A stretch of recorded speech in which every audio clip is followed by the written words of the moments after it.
नमस्कार दोस्तों, welcome to my channel. मैं करंट अफेयर्स की सीरीज स्टार्ट करने जा रहा हूँ जिसमें मैं अभी मार्केट में लॉन्च हुई आई दृष्टि, जिसको मैं कवर करूँगा। और ये बीपीएससी या फिर यूपी पीसीएस, इसके अलावा दूसरे एग्ज़ाम जहाँ पर करंट अफेयर्स का एक अहम रोल होता है, उन एग्ज़ाम्स के लिए महत्वपूर्ण है। और इस बुक में जो भी दिया गया है, इसके अलावा भी मैं जो भी इम्पोर्टेंट होगा उसको मैं बताता चलूँगा। तो चलिए हम स्टार्ट करते हैं। हमारा ये पहला टॉपिक होगा नेशनल अफेयर्स। और नेशनल अफेयर्स के बाद मैं इंटरनेशनल अफेयर्स स्टार्ट करूंगा।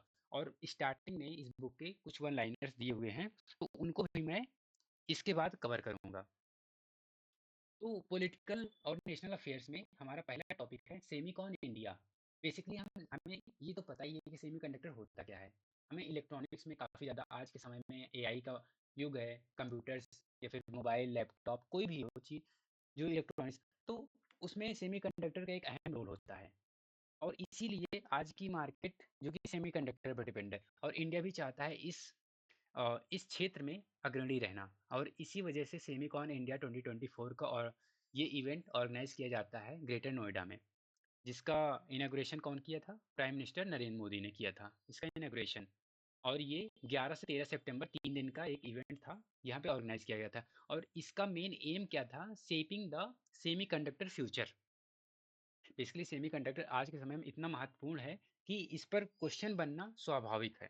किसी भी तरह से कि सेमीकंडक्टर होता क्या है, इससे रिलेटेड जो भी हमारा बैकग्राउंड है, स्टैटिक पार्ट है, उससे भी क्वेश्चन बन सकता है। इसलिए आपको इसके रिगार्डिंग प्रिपेयर रहना है। अभी हाल ही में अदानी ग्रुप और एक इजराइल की बेस्ड कंपनी है टावर सेमीकंडक्टर, इसने इन्वेस्टमेंट किया है महाराष्ट्र में। दोनों ने मिलकर 10 बिलियन इसने इन्वेस्टमेंट किया गया है। और इसी के बेस पर चिप मैन्युफैक्चरिंग प्रोजेक्ट का निर्माण किया जाएगा। अब हम बात करते हैं सेमीकॉन इंडिया प्रोग्राम, ये होता क्या है? बेसिकली क्या होता है सेमीकॉन इंडिया प्रोग्राम? इसके तहत कई सारे प्रोग्राम्स लॉन्च किए गए हैं इंडिया में, जैसे डिस्प्ले फैब, डिज़ाइन कंपनी, और semiconductor mission, India semiconductor mission laboratory, जो भी इस मामले में इस क्षेत्र में जिस भी क्षेत्र में जाना चाहता है, कंपाउंड सेमीकंडक्टर है, सिलिकॉन फोटोनिक्स है, उसको सरकार इस 76,000 करोड़ में से ये डिस्ट्रीब्यूट करती है। तो जो भी जिस भी क्षेत्र में जाना चाहता है, जिस भी क्षेत्र में डेवलपमेंट करना चाहता है, उसी क्षेत्र में सरकार उसको हेल्प करती है। तो यही है। और बढ़ावा भी देगी प्रोडक्शन के लिए। तो ये, और आपको पता ही होगा कि पीएलआई स्कीम दी जाती है सेमीकंडक्टर के क्षेत्र में, पीएलआई स्कीम जिसमें सब्सिडी प्रोवाइड किया जाता है। तो ये, और इसके अलावा यूएसए भी, यूएसए का एक एक्ट है चिप एक्ट 2022। इस एक्ट के तहत international technology security innovation fund ये डेवलप किया गया था। इसका उद्देश्य ये था कि जो भी सेमीकंडक्टर के क्षेत्र में आगे आएगा, उसको इस फंड के माध्यम से हेल्प किया जाएगा। तो ये इंडिया भी यूएसए से पार्टनरशिप किया है इसी में, और ये दोनों मिलकर इसमें काम करेंगे। हमारी अगली न्यूज़ है, कैबिनेट ने अप्रूव किया है किसानों की लाइव्स को इम्प्रूव करने के लिए 7 scheme. Cabinet approve 7 scheme to improve farmers live. ये, इसमें 14,235 करोड़ रुपए खर्च करेगी गवर्नमेंट। इसके तहत क्या होगा कि क्लाइमेट को किस तरह से हम और अच्छा कर सकते हैं, एग्रीकल्चर सेक्टर को और बेहतर कर सकते हैं, प्रोडक्शन को और इम्प्रूव कर सकते हैं। तो इन सब चीज़ों को ध्यान में रखा जाएगा। इसके तहत 7 स्कीम है। ये 7 स्कीम, पहला तो है डिजिटल एग्रीकल्चर मिशन। इसके तहत क्या होगा कि डिजिटल पब्लिक इंफ्रास्ट्रक्चर को बेहतर करने के लिए हम डिजिटल टेक्नोलॉजी का यूज़ करेंगे, जिसमें हम जो भी लैंड है, किसानों की ज़मीनें हैं, उसकी मैपिंग करेंगे, जियो स्पेशल डेटा सेटेलाइट का उपयोग करेंगे। और हम ये देखेंगे कि कौन सा एरिया फ्लड प्रोन एरिया है, ड्रॉट प्रोन एरिया है, उसको मॉनिटर करेंगे।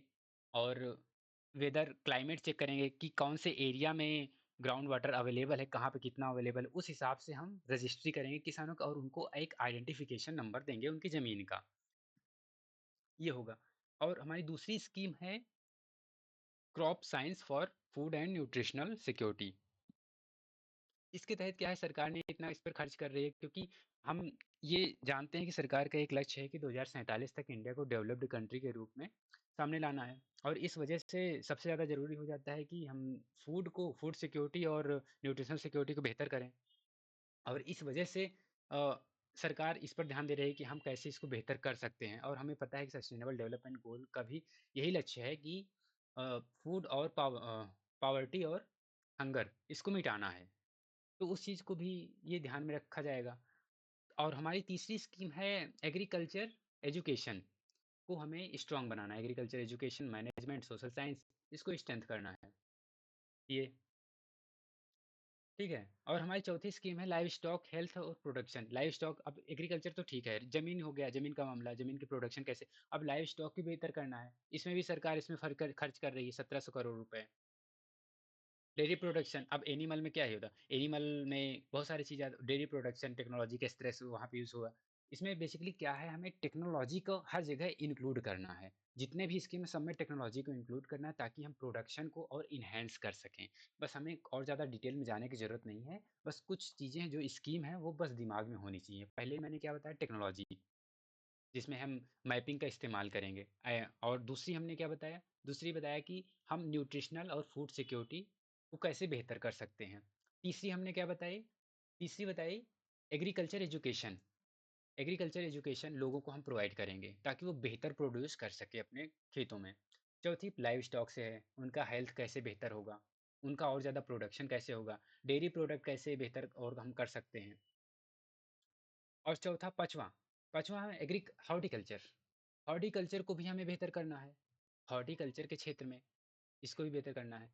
हमारा फिर छठवां रहता है, ये सब चीज़ें तो डेवलप हो गई, लेकिन हमारा कृषि विज्ञान केंद्र, इसको भी तो डेवलप करने की ज़रूरत है। तो इसमें भी सरकार इसमें खर्च कर रही है।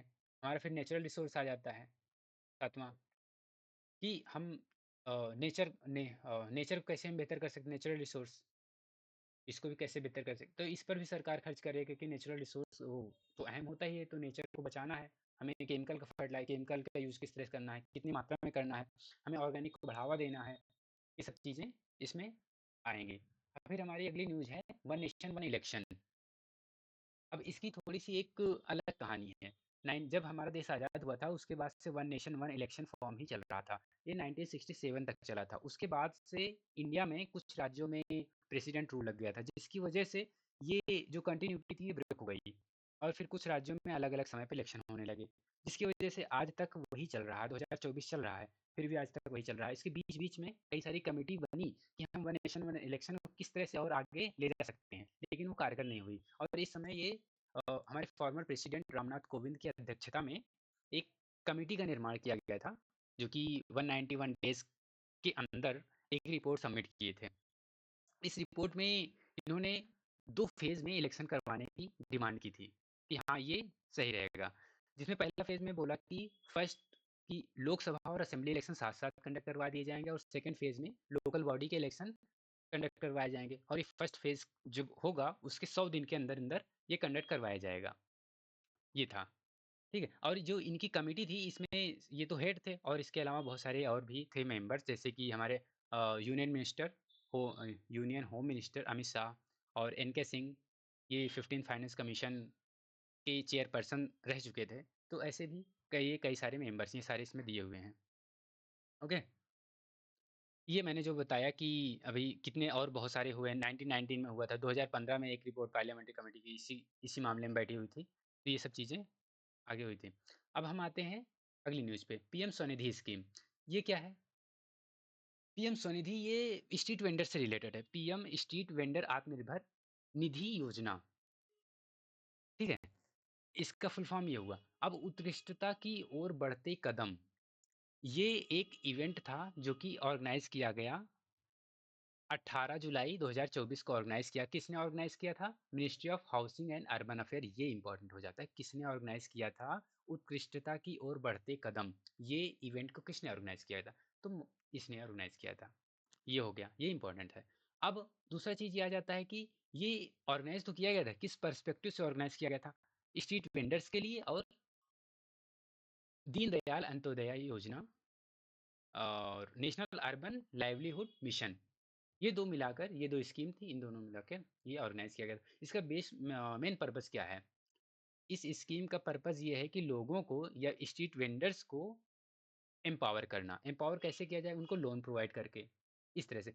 तो यहाँ इसका एक हाइलाइट आया है कि कौन सा स्टेट कितना परफॉर्म किया है इस योजना के तहत, कितना लोन दिया है, किस मतलब किस कैटेगरी में। जैसे लार्ज स्टेट में सबसे नंबर वन पर कौन है, मध्य प्रदेश। मध्य प्रदेश सबसे ज़्यादा इसमें परफॉर्म किया है, टॉप पर है। इसने सबसे ज़्यादा लोन प्रोवाइड करके स्टेट वेंडर्स को उनको एम्पावर किया है। इस तरह से यहाँ पे दिया हुआ है। यहाँ पे रैंकिंग उतना इंपॉर्टेंट नहीं है, बस कुछ रैंकिंग है, जैसे कि यहाँ लार्ज स्टेट में मध्य प्रदेश एक नंबर आ जाता है, दूसरे नंबर पर आंध्र प्रदेश, तीसरे नंबर पंजाब पे। ये है, ये इंपॉर्टेंट हो जाता है थोड़ा सा। और फिर यहाँ पे ये Uttar Pradesh, UP. UP overall performance में यूपी जो है सेकंड नंबर पे रहा है, और केरला फर्स्ट नंबर पे रहा है। ये बिग स्टेट में, ठीक है। ये इंपॉर्टेंट थोड़ा सा हो जाता है, बस यही पढ़ने की जरूरत है और कुछ नहीं। और थोड़ा सा यहाँ जान लेना है PM Svanidhi. PM Svanidhi scheme में होता क्या है, ये स्टेट वेंडर से रिलेटेड डायरेक्ट क्वेश्चन पूछेगा, पीएम स्वनिधि किससे रिलेटेड है, फुल फॉर्म दे देगा। और ये उत्कृष्टता की ओर बढ़ते कदम, ये किससे रिलेटेड था, कौन सी स्कीम से रिलेटेड था, ये इवेंट ऑर्गेनाइज किया कौन से, तो इससे रिलेटेड था, ये ठीक है। बस। अब अगली हमारी न्यूज है स्वच्छता की ही सेवा, स्वच्छता ही सेवा 2024 कैंपेन। ये 17 सितंबर से 2 अक्टूबर के बीच में मनाया गया। इसकी थीम थी स्वभाव स्वच्छता संस्कार स्वच्छता। अगर हमारे स्वभाव अच्छे रहेंगे, स्वच्छ रहेंगे, तो संस्कार भी स्वच्छ रहेंगे। ऐसे हम इस थीम को याद कर सकते हैं। अब ये चीज ध्यान देना कि ये 17 सितंबर से 2 अक्टूबर के बीच में ऑर्गेनाइज किया गया था इस कैंपेन को, और इसी बीच में द्रौपदी मुर्मू ने अटेंड किया सफाई मित्र सम्मेलन। सफाई मित्र सम्मेलन कहाँ पे हुआ था, उज्जैन में, मध्य प्रदेश, उज्जैन मध्य प्रदेश। और सफाई किससे रिलेटेड है, ये तो एक क्लीनलीनेस से, मतलब साफ सफाई से रिलेटेड है सफाई मित्र सम्मेलन। तो हमें पता है कि मध्य प्रदेश हमेशा स्टॉप करता रहा, तो कहाँ पे ऑर्गेनाइज हुआ, उज्जैन में। उस तरह से हम इसको याद कर सकते हैं, सफाई मित्र सम्मेलन मध्य प्रदेश के उज्जैन में ये ऑर्गेनाइज किया गया था 19 सितंबर को। इसी बीच में 17 से 2 के बीच में ही इसको भी ऑर्गेनाइज कर दिया गया था। ओके। हमारी जो अगली न्यूज़ है, प्रधानमंत्री अन्नदाता आय संरक्षण अभियान, पीएम आशा। इस योजना के तहत सरकार ने 35,000 करोड़ रुपए, जो कि 15 फाइनेंस कमीशन में अलॉट हुआ था, और ये 2025-26 तक ये चलेगा। इसको ये अलॉट किया है सरकार ने पीएम आशा के तहत। पीएम आशा में इतना इन्वेस्ट करेगी सरकार, ये 15 फाइनेंस कमीशन में अलॉट किया गया था। और इसका उद्देश्य क्या है कि किसानों की आय को बढ़ाना और संरक्षित करना। किसानों की आय संरक्षित करने के लिए क्या होगा, हम इससे इससे पहले भी कई सारी स्कीम चलाती है, जैसे सरकार ने चलाए एमएसपी। एमएसपी एमएसपी क्या आता है सर, किसानों की आय को संरक्षित कर रही है, जितना उनको मिलना चाहिए उतना मिल रहा है इस स्कीम के तहत। वैसे ही इसमें प्राइस सपोर्ट स्कीम, ये जो है ये स्कीम प्राइस सपोर्ट करेगी कि कितना हम कितना मिनिमम सपोर्ट हम कर सकते हैं किसानों को गवर्नमेंट के द्वारा। तो उसके लिए सरकार ने 35,000 करोड़ रुपए यहाँ अलॉट किए हैं। बस इसमें ज़्यादा कुछ नहीं है। पीएम आशा स्कीम किससे रिलेटेड है इसका, और यहाँ पे थोड़ा सा ये देख लेना कि ये स्टार्ट कब किया गया था, ठीक है। अब हम आते हैं अगली न्यूज़ पे। यहाँ पे लद्दाख में 5 नए डिस्ट्रिक्ट बनाए गए हैं, और इसकी डिमांड भी हो रही है कि 6 सिक्स शेड्यूल में इसको शामिल किया जाए, ठीक है। अभी तक लद्दाख में सिर्फ 2 डिस्ट्रिक्ट हुआ करती थी, लेह और कारगिल, जो कि ऑटोनॉमस हिल डिस्ट्रिक्ट काउंसिल के अंतर्गत आती है। अब ये हो गई 7 डिस्ट्रिक्ट, टोटल 7 हो गई हैं, जिसमें कि जास्कर, द्रास, सैम, नुब्रा और चांगथांग, ये 5 डिस्ट्रिक्ट और शामिल कर दिया गया है इसमें। अब इसकी वजह से लोग तो खुश हो गए हैं, थोड़ा सा तो खुश हुए ही हैं, क्योंकि इन्होंने सिक्स शेड्यूल की डिमांड की। सिक्स शेड्यूल की जगह अभी सिक्स शेड्यूल तो भी नहीं वहाँ पे लागू किया गया है, लेकिन ये इसको डिवीज़न कर दिया गया है। अब इसे देखते हैं सिक्स शेड्यूल में। सिक्स शेड्यूल एक्चुअली होता क्या है, ये सिक्स शेड्यूल जो है अगर किसी भी राज्य में स्थापित हो जाता है, तो इसके तहत उस राज्य की जो जो एडमिनिस्ट्रेटिव पावर होती है, वो उनके हाथ में आ जाती है, वहाँ के लोकल मेंबर्स के हाथ में।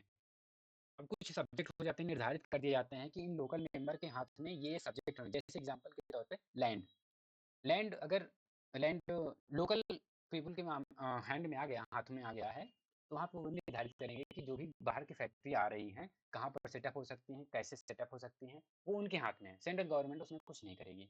और ये ऑटोनॉमस डिस्ट्रिक्ट कौन निर्धारित करता है कि ऑटोनॉमस डिस्ट्रिक्ट होनी चाहिए या नहीं होनी चाहिए, ये गवर्नर डिसाइड करता है उस राज्य का, ठीक है। अभी तक सिक्स शेड्यूल के अंतर्गत 4 राज्य हैं, असम, मेघालय, त्रिपुरा, मिजोरम। असम, मेघालय, त्रिपुरा और मिजोरम। ये 4 राज्य अभी तक इसके अंतर्गत आते हैं, 6th शेड्यूल के अंतर्गत, ठीक है? ओके, अब चलते हैं हम अगली न्यूज़ की ओर। अब यहाँ पे दिया हुआ है, थोड़ा-सा देख लो कि 6th शेड्यूल कहाँ पे है? ये है असम, मेघालय, मिज़ोरम और त्रिपुरा, इन 4 राज्यों में है। और जो दूसरे राज्य माँगते हैं, वो जो क्राइटेरिया है 6th शेड्यूल डिसाइड करने का, वो भी फुलफ़िल होना चाहिए उस हिसाब से। लेकिन ये जो लद्दाख डिमांड कर रहा है, वो क्राइटेरिया फुलफ़िल नहीं कर पा रहा है। इस वजह से इसको देने में प्रॉब्लम आ रही है, ठीक है? Allow for sub categorization of SC and ST. अभी 7 जज की बेंच ने निर्धारित किया है कि क्या सब क्लासिफिकेशन होना चाहिए या नहीं होना चाहिए। तो यहाँ पर 6 लोगों ने, 6 जस्टिस ने इसको फेवर में वोट दिया है और एक अगेंस्ट में। इसमें डीवाई चंद्रचूड़, इनकी अध्यक्षता में, इनके चेयरमैनशिप में ये किया गया था, ठीक है? तो यहाँ पर क्या था बेसिकली, अभी तक जो भी एससी या एसटी कैटेगरी में आ रहे हैं, वो किसी भी कैटेगरी में आते हैं, उनको रिजर्वेशन अगर मिल रहा है तो मिलेगा ही। लेकिन अगर कुछ ऐसे भी हैं जिनको रिजर्वेशन मिलना चाहिए लेकिन फिर भी नहीं मिल पाता है, और कुछ ऐसे हैं जिनको नहीं मिलना चाहिए उनको मिलता है, तो उसी चीज़ को फिर से रिव्यू करने के लिए, ये कमेटी रिफ्रेम करने के लिए कमेटी बनाई गई, और इस कमेटी को मंजूरी भी दे दिया गया है। ओके, तो चलिए हम फिर इतना ही रखते हैं आज के लिए, और नेक्स्ट क्लास में हम अगले कंटिन्यू करेंगे। ओके, चलिए, ओके, बाय।